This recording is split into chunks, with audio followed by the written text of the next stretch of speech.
Hey traders, Nick Shaheen here looking at Royal Caribbean. RCL is the ticker. I'm going to be very methodical about it. I'm not going to talk about the fundamentals because we all know they're broken for now. And we also know that people love to go on cruises once they reopen. I don't know if they are taking orders or what. So I'm going to restrict my comments just on the chart and some logic. So this is a daily chart, about a year's worth of data. And one comment is the range is tightening into a point, so there is actionable information on here. We'll get it in a little bit. But when I see levels that don't have anything, I need to zoom out in order to get perspective as to where am I in the whole cycle. So for that, I will go to a weekly chart. This will give me some perspective. So now we're looking at about 4 or 5 years. And you can clearly see how the world ended. And this price action makes sense. Perfect world, shutdown world, making a comeback, not back to even yet. Whereas other stocks like Disney came back to even, made new highs. It doesn't make a lot of sense except for the... Actually, I should say Starbucks would be a better representation. Unfair because Disney is changing their model, but Starbucks isn't. And now Starbucks made not only beat this, but also made all-time highs. Doesn't make logic sense. Like, doesn't make common sense. This more in reason as to what I would expect. Okay, they're trying to get back to normal. They're not back to normal, which makes sense.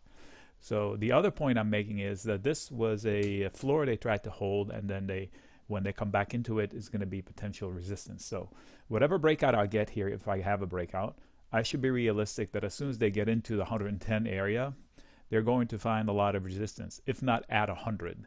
But people like round numbers, so they might get there and burst through, but definitely the ledge at 112. If I'm long, if I'm lucky to be long into 112, I'd be getting out because then the easy money is done. It's amazing that these stocks are still trading, but they are. So we'll go back down to 1 day. That's what we looked at. In fact, I need to look closer and move here. And then, so what do? I'll tell you what we do. I bet you Nick has already lines on there to do what to help us. Where are they? Reset. Okay, somebody moved the lines on me. Anyway, I'll tell you where they are. Buy the dip or chase the rip. That's the concept. So here we are. We know it's tight. Something's going to give. I don't have any clues as to what's going to happen. I can't guess that the bulls are going to win or the bears are going to win, but I can formulate a plan. My plan would be to get a clue first before I do anything. So if they dip, I'd buy it for a swing trade up. I'd buy it with a tight stop. I have a couple of levels. One would be right here at 88. More reasonable one would be somewhere around 85. If for whatever reason the markets fall out of bed in the next few days and it falls to 80 or anywhere below 82, that'll be a buy the dip moment to try to swing it back up. And then usually when it swings back up, they reattack wherever they failed from, and therein lies the opportunity to go higher. So there's also a buy the rip opportunity, whichever comes first. So I would forego the next few bucks until I get a trigger, up or down. If I'm long, I can sit. If I'm looking to get long and I buy it now, I'm siding with the bulls. I've learned that if I do this a lot, I lose more than I gain. So set a line that gets you excited. This would be the ultimate one, but then this one could be interesting. So 97.50 and above will probably bring buyers. I would not choose this one because that's a ledge, so there's going to be sellers here. But if they can exceed that and break through this one, so I'm going to put it right here because that will be this line. So I'm betting against 96.7. Let's call it round numbers 97. Above 97, it might invite the momentum buyers and burst through this. And then they get to that 100, and then that's where the slog starts. Remember, from the weekly. So trading wise, if I'm investing in it long term and I'm long already, I should trim.